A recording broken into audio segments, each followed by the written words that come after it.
Hi, welcome to Digging for Truth. I'm your co-host, Henry Smith, and today we're going to be talking about Noah's Ark. Did the account of the flood and Noah's Ark, which is recorded in Genesis chapter 6 through 9, really happen, or is it just a fictional account? Well, to help us navigate through the maze of confusion, Tim Chafee is back again for part 2 to explain the evidence related to Noah's Ark and how we can understand it and believe that it's a historical account as Scripture describes it. So Tim, welcome back to Digging for Truth for part 2. Henry, thanks so much for having me. Great to be with you. Well, it's great to see you, and we're so thankful for what you do there at the Ark Encounter. As I mentioned in our last episode, the Ark Encounter has been reopened. We want to encourage people to go and to visit. It's phenomenal. My family went there several years ago, and we were just mesmerized by it. I want to go back again.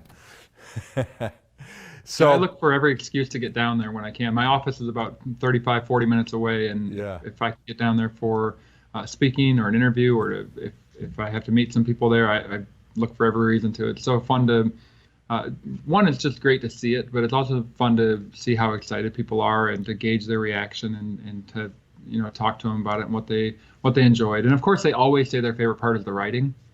I wish that's what they would say, but sometimes, but usually that's not the answer I get. Yeah. Well, listen, Tim, we in our last segment of part 1, we were talking about the animals, and you talked about, we're going to pick it up there for folks, put the two together. You were talking about species and kinds. Okay, and there's a big difference between them. Today we call them species. In the Bible, they're called kinds. Explain the difference and explain why the claim by skeptics, they needed to fit millions of animals on the ark is an erroneous kind of conclusion. Yeah, and we've heard all sorts of numbers from the skeptics. How could you possibly fit 10 million species, 12 million, 20 million, 80 million, 100 million? I've heard all of those numbers from people, and it's almost like they're just picking a number out of a hat, just trying to make it seem as absurd as possible. And what I want to get across is that what we're doing is people classify animals, it's just a man-made convention. Can we, categorize them by color if we wanted to? Well, we could, but we don't. We do it by assumed relationships. And when we look at today, we have our classification system where you've got your family, genus, and then species. And so what the skeptic often does is, well, how could you fit all these different species in the ark? And the fact is you don't have to. As I explained in the previous episode, we've got, dogs are maybe the easiest way to understand this. You've got a bunch of different species of dogs. So you've got the dingoes, wolves, the various types of wolves, coyotes, various types of foxes. A lot of those are different species. And yet they're all members of the dog kind, or the Canidae, I think it is. So they're all dogs. Noah doesn't have to bring two red foxes, 2 wolves, 2 dingoes, 2 coyotes. He just needs to bring 2 dogs. And from that, you have the genetic variability to give for all of the different species that we see today. One of my colleagues, Dr. Nathaniel Jeanson, has done a lot of research on that. And so guests can look his name up on the Answers in Genesis website and find a lot more information about it. But once you understand that the kind is more roughly equivalent to what we would put as our family level. Now, it's not always at the family level, but roughly equivalent to the family level. Then you realize that this is not as difficult as what it seems at first. Yeah, an analogy, and certainly would separate us from the animal kingdom, so I'm not making an evolutionary statement. We're different, but look at the variability in humanity. Look how different people are. Their height, and dogs, you've got different sizes and shapes and colors and all that. Well, in humanity, you have that. You have Wilt Chamberlain, and you have 7'2", Shaquille O'Neal, right, for sports fans out there, and a guy who rides a horse in the Kentucky Derby, and everything in between, right? I mean, we wouldn't say that one of them is not human. Yeah, that's exactly right. God has created us with incredible variability within our DNA, and the same thing's true for each of these kinds of creatures. And when you understand that Noah just had to bring the kinds on board the ark rather than the species, then this starts to make sense. And the other thing that often is left out in this discussion, when they talk about 20 million or 100 million species or all of these, they're including every single marine creature. Noah doesn't have to bring the sea creatures. There's a pretty big pond outside the ark during the flood. Yeah. He doesn't have to bring the single-celled organisms. That includes every single-cell organism we've ever identified, all the bacteria, all those things. He doesn't have to bring over 1 million species of insects.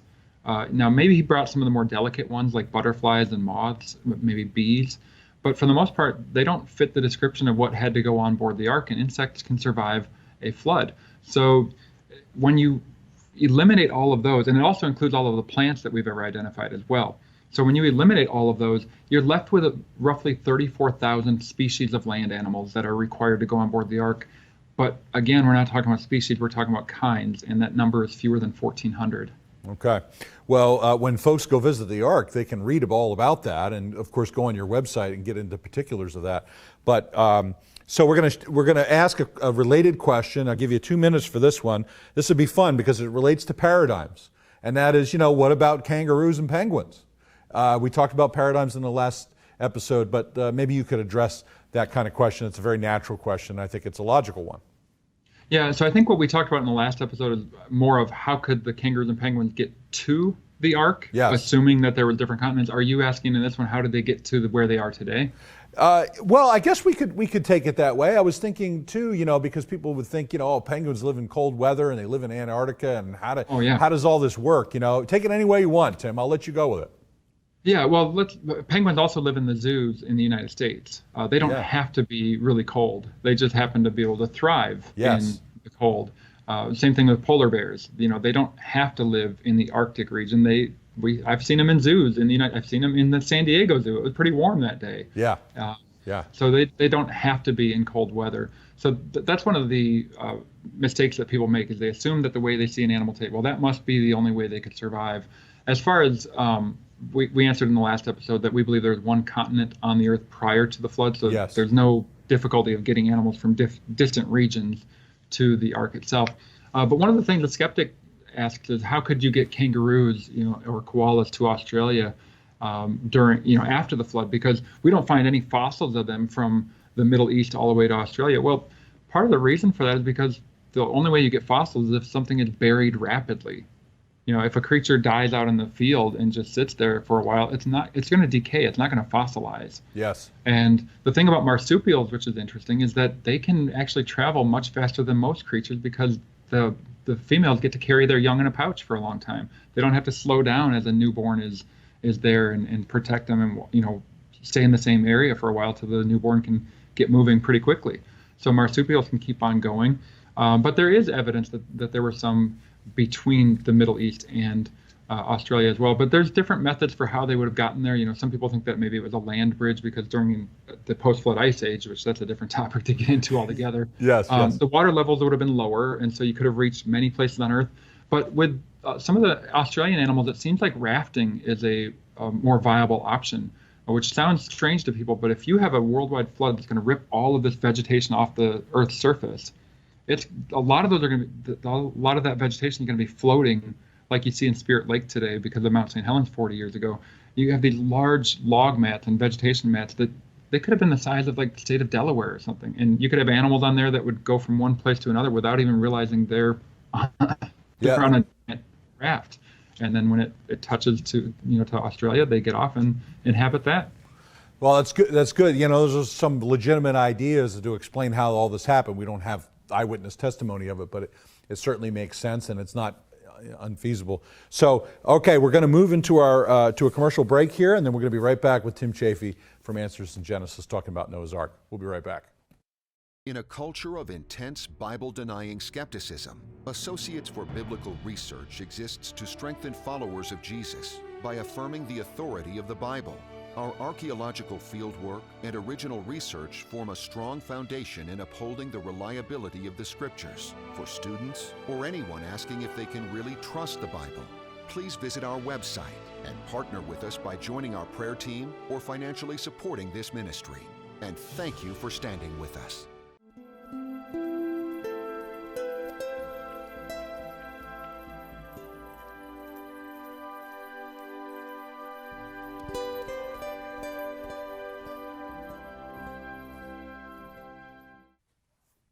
Hi, welcome back to Digging for Truth. I'm your co-host Henry Smith, and I'm here with Tim Chafee from Answers in Genesis, who works at the Ark Encounter, a life-size replica of Noah's Ark. We want to encourage you to go there on vacation and visit if you get a chance in Kentucky in Williamstown. Now, Tim, we were talking about kangaroos and penguins. You know, how did they get to the various places in the world after the flood? But here's a fun one, because here's a paradigm question. We believe that the creation is recent, and the flood destroyed the world that then was. So, what about the dinosaurs? I'll let you have at it. All right. In terms of were they on the ark, you know, when people think of that, they think, oh, that's ridiculous. First of all, most people think, well, no, they lived millions of years ago. They didn't need to have them on the ark. In fact, we get that reaction from some people who come through the ark encounter because they're not expecting to see dinosaurs on there, and yet we show some of the dinosaur kinds within some of the various cages in the ark. And so they're surprised by that, and sometimes they're upset by that. But if, again, it is a different paradigm. Are we going to take God at his word? And if we do, then we see that God created this world recently, all of the creatures and man, you know, recently. And that would mean the dinosaurs as well. In fact, they were made on the same day that man was, day 6. And originally they were created vegetarian. Genesis 1:29 tells us Adam and Eve were originally vegetarian. Then Genesis 1:30 tells us the animals were as well. So when people get this idea about dinosaurs on the ark, their first objection is, well, they lived millions of years ago. Well, that's a different discussion. We can get into that. There's a lot of evidence that there were dinosaurs up until not too long ago in our past.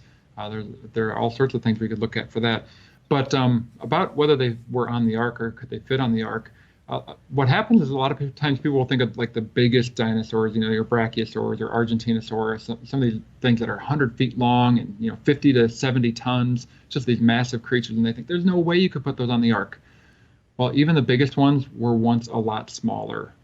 You know, they were when they were an egg, they were about the size of a football. After they hatch, they're not all that much bigger. Yeah. And so it makes sense for Noah to bring juveniles or smaller varieties within a kind. Remember, we were talking about kinds before. So sometimes you have a larger species, sometimes you have a pretty small species within that kind. Yeah. And so as long as you have 2 representatives of that kind, a male and female, then that's all you got to do. But with the dinosaurs, it makes sense to bring the younger ones or the smaller ones. Why? They take up less space, they eat less, they have less waste, so you don't have to clean up after them as much. The younger variety are going to be more durable. So if you're getting bounced around in the stormiest seas that have ever been, you might fall over once in a while. You don't want to bring the oldest ones around that are going to break a leg or a rib or something every time they fall over. And another important reason is the younger ones will have many more years to reproduce after the flood.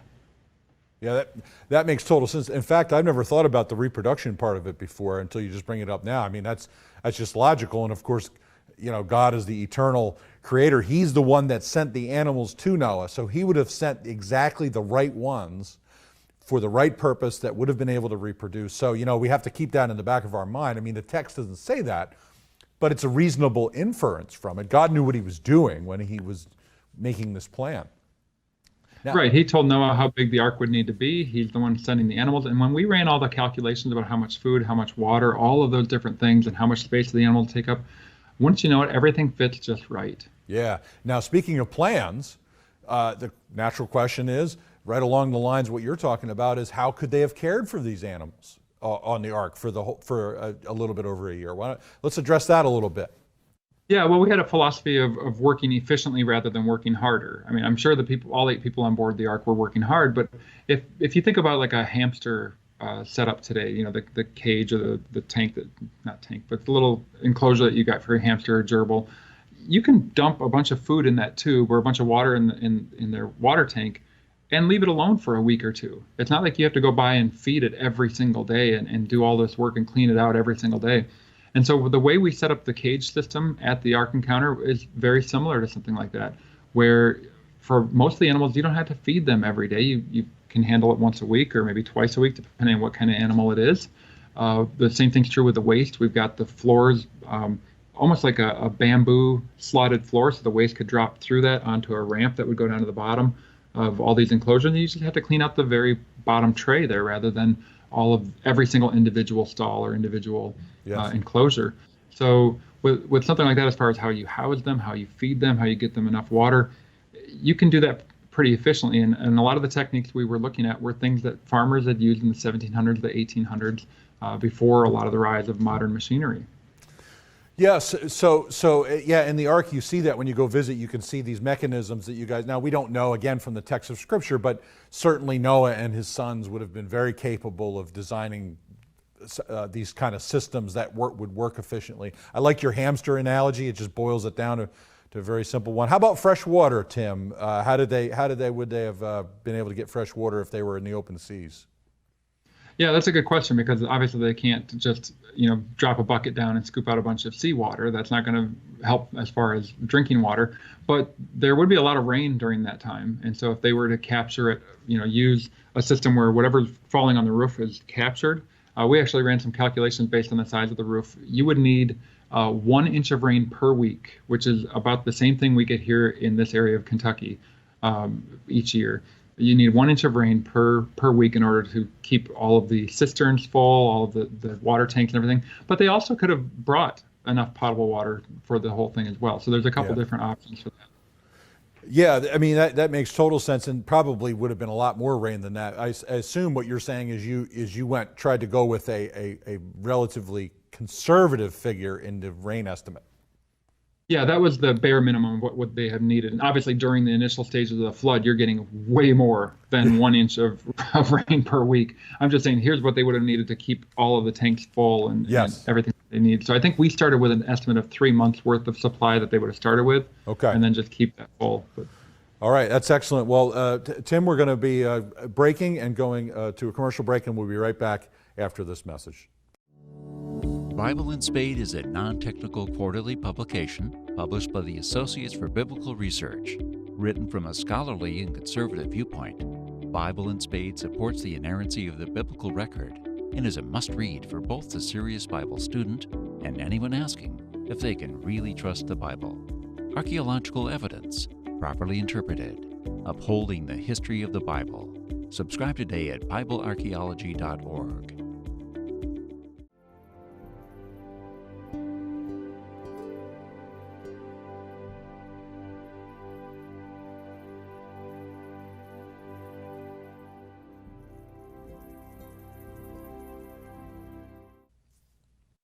Hi, welcome back to Digging for Truth. I'm your co-host Henry Smith, and I'm here with Tim Chafee talking about the Ark Encounter in Kentucky, sponsored and made by Answers in Genesis. It's a real life-size replica of Noah's Ark. We encourage people to go there and visit. We're talking about the historicity of the account in Genesis 6. Is this plausible, the Ark, the care of the animals, and so on? So Tim, we finished our last section talking about exactly that, animals. Maybe let's cover some other misperceptions about Noah and the Ark. A great question would be, well, what kind of evidence is outside the Bible for the flood? I mean, is the whole world silent about this event? What do we find? Well, you mentioned that a couple of years ago you had an interview with Dr. Andrew Snelling. I'm sure he could tell you all about the geology that, those rock layers that we see. The vast majority of them are evidence of the worldwide flood. They're laid down by water. You've got all sorts of, millions and millions and millions of fossils. This is all exactly what you'd expect to find if there was a worldwide flood. And we find those things across continents. You see the same rock layer in the Grand Canyon. You can see that same one up in Wisconsin. You can see that over in Israel. You can see it in Africa. So it's the same rock layer, meaning that it was laid down at the same time. Yeah. That's across continents. So there's just from geology you have that, but you also have evidence from things from cultural evidence. So the different flood accounts that you find, or flood legends from around the globe, hundreds of them.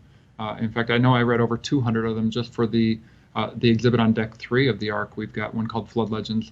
And oftentimes they're very similar in certain details to the flood account. They talk about one righteous man or one favored family who the gods, warned about the coming flood. They had to build a raft or a boat or a canoe or an ark and bring the animals on board. And then they survived this flood that wiped out the world. And then they started over. And sometimes they even mention a rainbow in the sky at the end. And so there's a lot of similarities, but then there's also very distinct differences. Sometimes they sound really bizarre, some of the things that were going on there. But that's really what we'd expect to find, given what the Bible tells us, that in Genesis chapter 11, God confuses their language at Babel, and people scatter, and they take that history that they had up until that point with them. In fact, it's not just flood legends we find everywhere. The reason man becomes bad in most of these cultures is it almost always has something to do with a serpent or a fruit tree. That's all over the place. We Yeah. find that all over the globe. Sometimes they have similar creation myths. A man was made from the dust of the ground, and then the Great Spirit came and made him alive, or this wind blew and man came to life. And so you find these similarities of Genesis 1 through 11 throughout all of these cultures around the globe. And yet from Genesis 12 onward, there's no more similarities. Well, that's a great testimony that what we're told in Genesis 11 is accurate, and that they did scatter at that time. And the flood is the one that is by far the most common, and because that's something that would have left such a dramatic impact in their minds as they scattered. And so that was passed down from generation to generation. You get some distortion along the way, Yes. but that kernel of truth is still there. Yeah, it's interesting too, Tim, because I've read people try to explain that by, there was some local event, some cataclysmic local event, and that was the sort of kernel of the story, and then it went out into the world. But boy, I tell you, I find, a local flood can certainly be a folklore for the local people. They'll remember that. They'll tell their kids and stuff. But across the globe, that just doesn't make a lot of sense to me. Maybe you could talk a little bit more about some examples from around the world, different cultures that you're aware of. Yeah, so you're right. There are times where perhaps a local flood could explain certain details. But how come in one of the Canadian legends, one of the native tribes from Canada, you have at the end, the family sends a couple of creatures off the ark to find out how deep the water is. Is it safe for us to go out yet? Well, that's very similar Yes. to, Noah sending the raven and the dove to find out if it's safe for us to go out yet. And you have other ones like the Hawaiian legend where there's a rainbow afterwards. And you have all sorts of similarities around the globe to the biblical account. So the idea of just local legends being the one to explain it, or the way to explain this, can explain the differences, but it can't explain the extreme similarities. How oftentimes it's only 8 people. I mean, Yeah. that you see that repeated multiple times. So that's very similar. That unless you're just lucky once in a while, you're not going to have just 8 people. So I think it's a much stronger argument, or a much stronger conclusion, that these things are all echoes of a real event, and we believe that Genesis gives us the real account, the real history, even though it's not the first one written down. You have some of the ancient Babylonian or Sumerian accounts that probably were written before that one, but it doesn't mean that they're getting it right either. Yes. And the Bible's the only one that provides an ark that would actually survive the flood and keep its inhabitants safe. The rest of them, a canoe is not going to do really good in a giant flood. Yes. And a little raft is not going to do really well. But the ark is Or the a only one that would work. cube. I've seen them. Yeah, or the cube. The The cube cube one. could stay afloat. That's the Epic of Gilgamesh. It would stay afloat, but it would rock so badly, it'd almost be like scrambled eggs by the time you're done there. Yeah. Yeah, the people wouldn't be able to, and the animals wouldn't be able to survive. It's fascinating too. I've read in the literature, I've read the ancient Near Eastern, flood stories, the Sumerian story. I mean, some of it goes back to 2000 BC as far as we know. And it's really fascinating because you're reading the literature, the scholars are like, well, this has to be from a common tradition. That's kind of how far they'll go with their argument. They won't admit, well, this is a real event, or they won't go, or the Genesis event is a real one, but it has to come from a common tradition. And I sit there and I go, yeah, it comes from the common tradition of the real event that happened. And that's how you explain it. Yeah, and I mentioned that the ark was the only one that would survive a flood. The other thing the Bible does that's really unique is it doesn't use region-specific animals when it's talking about the creatures that were sent off. It uses things that aren't, the flood account's presumably written in Israel, or as the Israelites are wandering in the wilderness that time by Moses.